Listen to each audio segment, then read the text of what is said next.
Hello everyone, welcome to AY study. तो friends, हम लोग जो है यूपी करंट अफेयर जो है उसको हम लोग यहाँ पे कंप्लीट कर रहे हैं। और इसके पहले जो है जनवरी और फरवरी की जो है करंट अफेयर है उसको हम लोग कर चुके हैं। ठीक है, तो आज का जो वीडियो है इसमें मार्च के करंट अफेयर्स को देखेंगे। और आप लोगों को पता है कि जो आजकल जो एग्ज़ाम्स हो रहे हैं, जैसे यूपी पीसीएस का हो गया, आरओ का, तो आप लोग देखते होंगे कि जो करंट अफेयर्स है इससे क्वेश्चंस काफ़ी बन रहे हैं। ठीक है, तो एग्ज़ाम के लिए जो है करंट अफेयर काफ़ी इंपॉर्टेंट हो गया है। तो यहाँ पे जो हम लोग देखेंगे ये यूपी करंट अफेयर से रिलेटेड जो बातें हैं उसको हम लोग यहाँ पे कंप्लीट करेंगे। ठीक है, तो ये जो करंट अफेयर्स है एडुटेरिया की जो बुक है उसको कंप्लीट कराया जा रहा है। तो चलिए फिर हम लोग जो है करंट अफेयर्स करना शुरू करते हैं।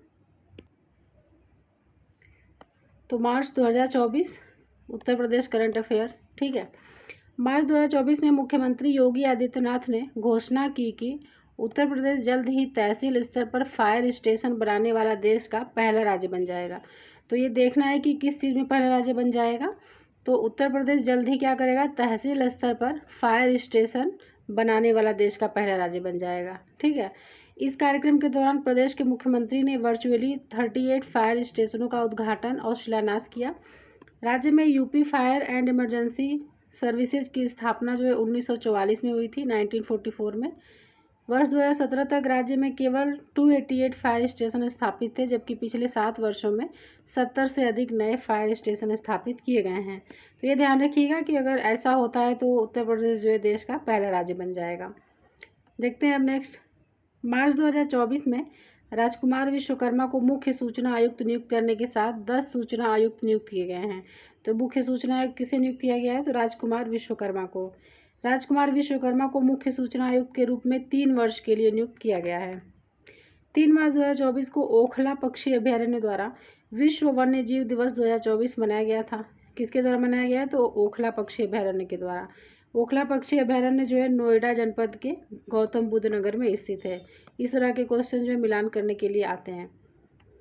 मार्च 2024 में राज्य के 100 अविकसित शहरों में विकास को गति देने के लिए उत्तर प्रदेश सरकार ने आकांक्षी शहर कार्यक्रम शुरू किया है।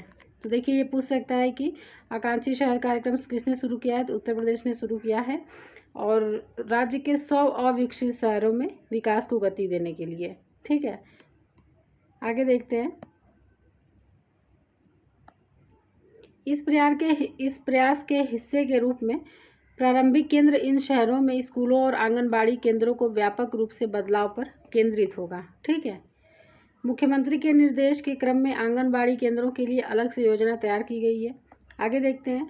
मार्च 2024 में उत्तर प्रदेश के मुख्यमंत्री योगी आदित्यनाथ ने उत्तर प्रदेश माटी कला पुरस्कार कृष्ण कुमार प्रजापति, गोरखपुर, धर्मू, सोनभद्र जो है मृदभांड और नक्काशीदार फूलदान के लिए फेमस है, और गोरखपुर देखें तो टेराकोटा के लिए।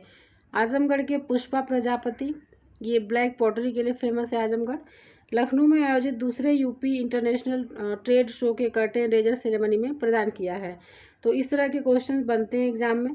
ठीक है, तो ये नाम याद रखिएगा कि जो कृष्ण कुमार प्रजापति हैं इनको धर्मू और पुष्पा प्रजापति को क्या किया गया है, इन लोगों को जो है यूपी इंटरनेशनल ट्रेड शो के कर्टेन रेजर सेरेमनी में पुरस्कार प्रदान किया गया है। ठीक है, आगे देखते हैं।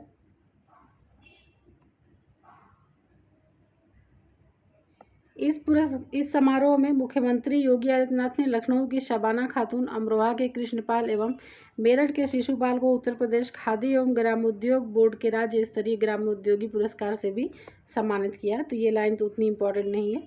चलिए अब आगे देखते हैं। मार्च 2024 में उत्तर प्रदेश के कैबिनेट ने अपनी 5 वर्षीय हरित हाइड्रोजन नीति को मंजूरी दी है। ठीक है, किसने मंजूरी दी है, तो उत्तर प्रदेश कैबिनेट ने दी है।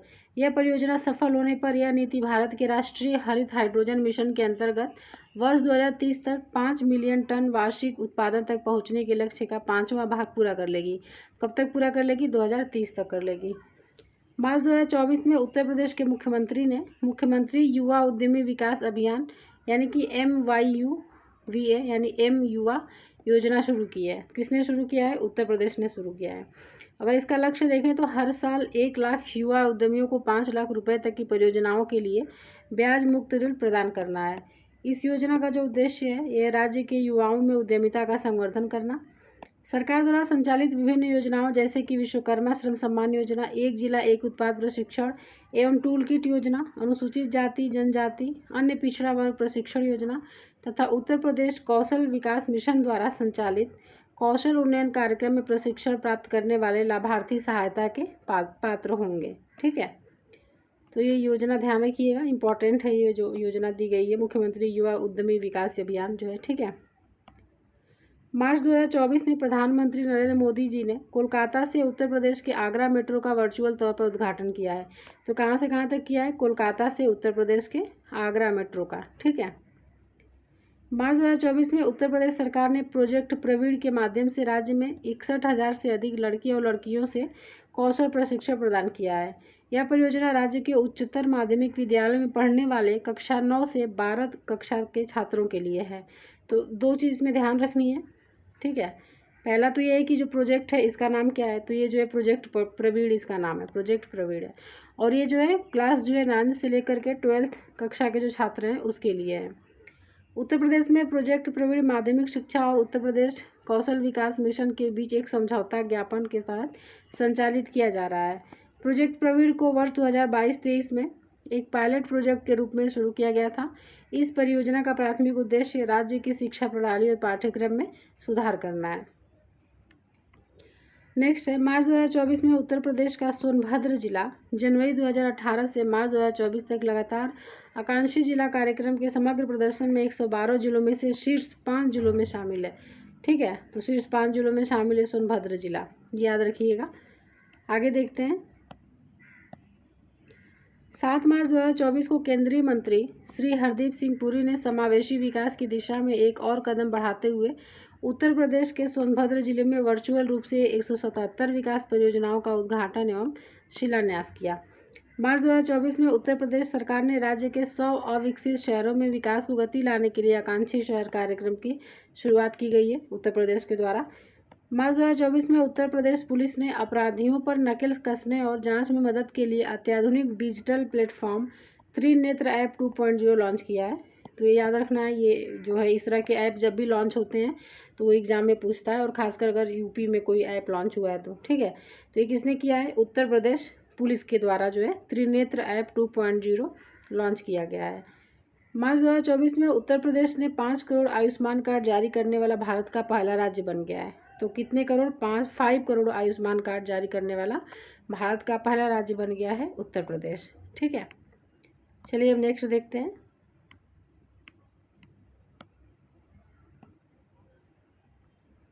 मार्च 2024 में उत्तर प्रदेश सरकार ने राज्य के बुंदेलखंड क्षेत्र के 7 जिलों की सभी तहसीलों सहित राज्य की 100 सर्वाधिक सूखाग्रस्त तहसीलों में सूखे की स्थिति पर नज़र रखने के लिए टेलीमेट्रिक वेदर स्टेशन स्थापित करने की घोषणा की है।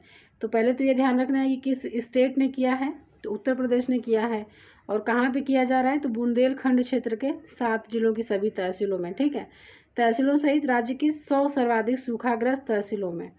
तो ये टेलीमेट्रिक वेदर स्टेशन जो है ये बुंदेलखंड क्षेत्र में स्थापित हो रहा है। मार्च 2024 में उत्तर प्रदेश फार्मास्यूटिकल उत्पादों का प्रमुख उत्पादक और निर्यातक बनने की दिशा में तेजी से आगे बढ़ रहा है। प्रदेश सरकार ललितपुर में 2000 एकड़ में फैला एक फार्मा पार्क का निर्माण कर रही है। तो कहाँ पे कर रही है? ललितपुर में किया जा रहा है। ठीक है, इसका निर्माण। मार्च 2024 में उत्तर प्रदेश के गोरखपुर जनपद के मदन मोहन मालवीय प्रौद्योगिकी विश्वविद्यालय के फार्मेसी भवन की आधारशिला रखी गई है। तो ये भी ध्यान रखना है कि गोरखपुर जनपद में इस फार्मेसी की आधारशिला रखी गई है। मार्च 2024 में उत्तर प्रदेश में यमुना नदी के किनारे 413 करोड़ रुपए के लागत से एक नए वाटर वर्क्स का निर्माण किया जाएगा।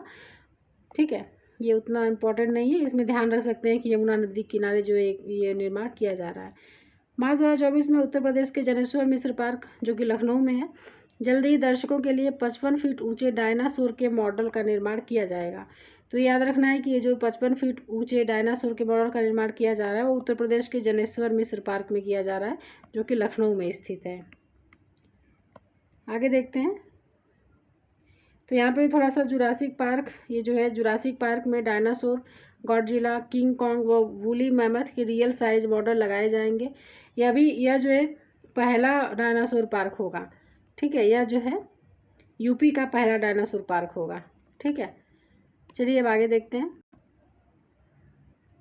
मार्च 2024 में उत्तर प्रदेश गौतम बुद्ध नगर के पूर्व डीएम सुहास एलवाई थाईलैंड में ओपन बैडमिंटनशिप पटाया में गोल्ड मेडल जीतने के बाद देश के अधिकारी वर्ग में सबसे ज़्यादा गोल्ड मेडल जीतने वाले पहले आईएएस ऑफिसर बन गए हैं। तो इनका नाम क्या है?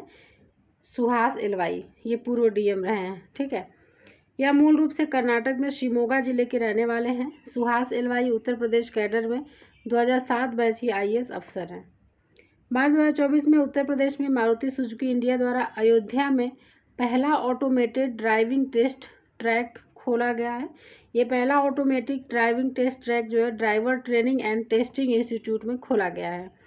मारुति सुजुकी के पहले ऑटोमेटेड ड्राइविंग टेस्ट ट्रैक जो है, इसका उद्घाटन राज्य के परिवहन मंत्री दयाशंकर सिंह ने किया है।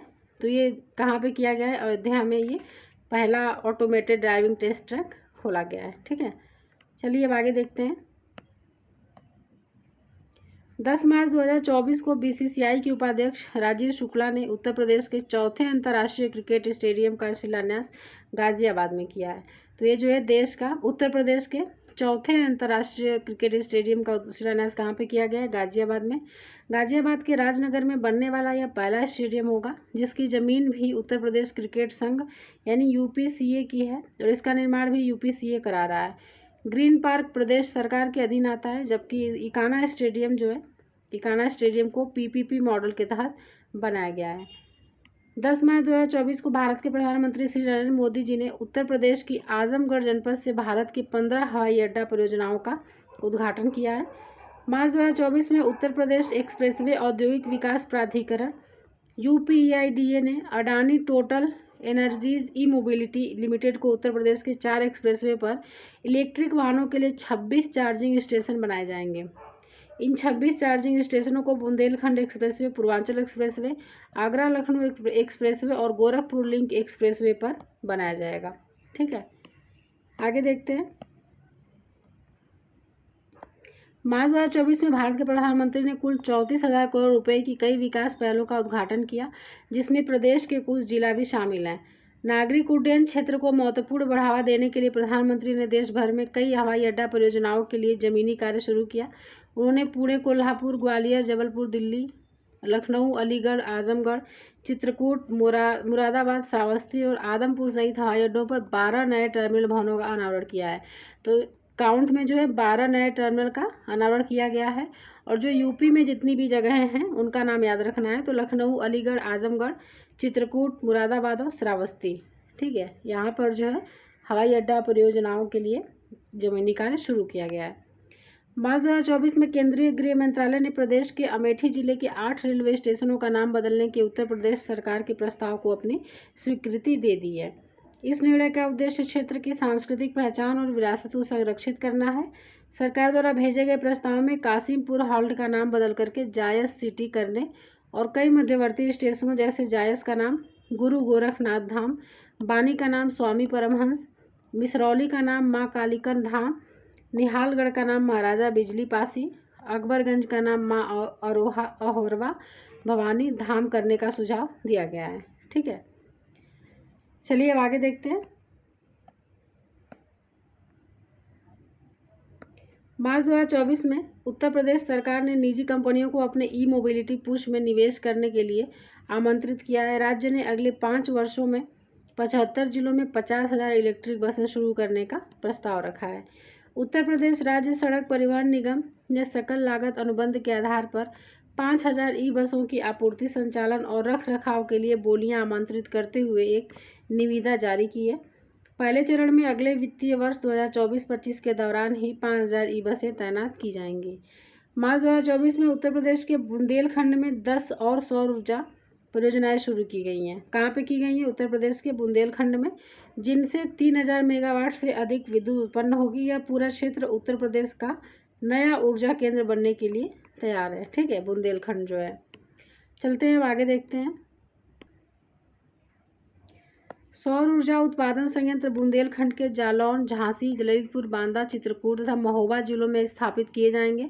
अकेले झांसी जिले में 300 सौर ऊर्जा इकाइयाँ स्थापित की जा रही हैं। ठीक है। कितनी? 3 सौर ऊर्जा इकाइयाँ झांसी में स्थापित की जा रही हैं।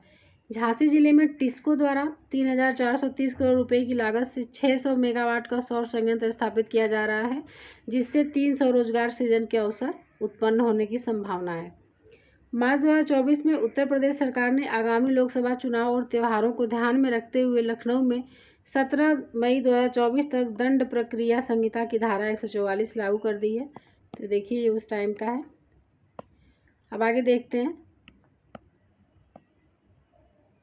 तो चलिए थोड़ा बहुत जो है उत्तर प्रदेश का जो लोकसभा चुनाव जो है उसके बारे में देख लेते हैं।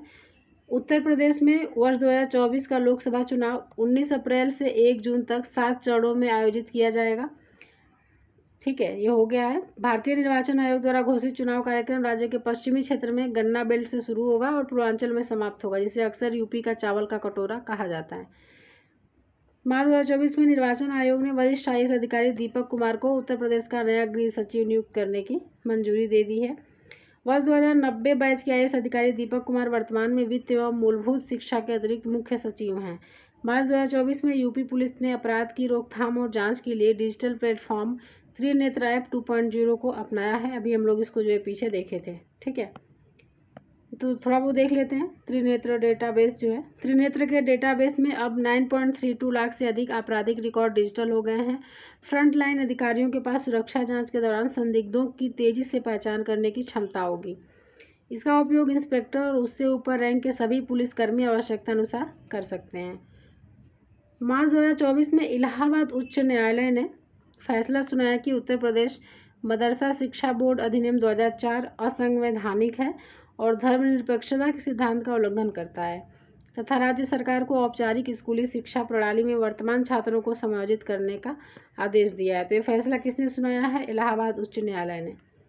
याचिकाकर्ता ने यूपी मदरसा बोर्ड की संवैधानिकता को चुनौती दी थी। साथ ही मदरसों का प्रबंधन शिक्षा विभाग के बजाय अल्पसंख्यक कल्याण विभाग द्वारा किए जाने पर भी आपत्ति जताई थी। ठीक है, तो ये बातें थी इससे रिलेटेड। अब नेक्स्ट देखते हैं। मार्च 2024 में उत्तर प्रदेश ने 5 करोड़ आयुष्मान कार्ड जारी करने वाला भारत का पहला राज्य बनकर एक महत्वपूर्ण उपलब्धि हासिल की है। तो कब तक? मार्च 2024 में उत्तर प्रदेश जो है 5 करोड़ आयुष्मान कार्ड जारी कर दिया है। ठीक है, ऐसा करके वो भारत का पहला राज्य बन गया है। तो इसलिए जो है और इम्पोर्टेंट हो जाता है। अब देखते हैं आगे। आर्थिक रूप से वंचित व्यक्तियों को स्वास्थ्य देखभाल लागत के खिलाफ वित्तीय सुरक्षा प्रदान करने के उद्देश्य से बनाई गई आयुष्मान भारत योजना में उत्तर प्रदेश में उल्लेखनीय प्रगति देखी गई है। ठीक है, कुल जो है 50017920 आयुष्मान कार्ड जारी किए गए, जिससे जो है 7438,230 व्यक्तियों को लाभ हुआ है। राज्य इस महत्वपूर्ण पहल को लागू करने में अग्रणी बनकर उभरा है। तो ये थे मार्च के करंट अफेयर्स। ठीक है, इसमें जो है बहुत सारी बातें इम्पॉर्टेंट नहीं थी और कुछ सारी जो है काफ़ी इम्पॉर्टेंट थी। तो इसको आप लोग कर लीजिएगा अच्छे से। अब इसके बाद जो है हम लोग अप्रैल का देखेंगे। ठीक है, और इसके साथ ही इस चैनल पे जो है RO का जो प्रैक्टिस सेट है हिंदी का, खासकर जो PYQ है, इसको भी करा दिया गया है, तो उसे भी आप देख सकते हैं। ठीक है, और फ्रेंड्स अगर आप टेलीग्राम ग्रुप ज्वाइन कर लेते हैं, डिस्क्रिप्शन बॉक्स में उसका लिंक दिया हुआ है, तो वहाँ से आपको जो है क्विज़ वगैरह भी कराए जाते हैं पर डे, तो आप उसको कर सकते हैं। तो चलिए फ्रेंड्स, फिर मिलते हैं नेक्स्ट वीडियो में। वीडियो देखने के लिए धन्यवाद।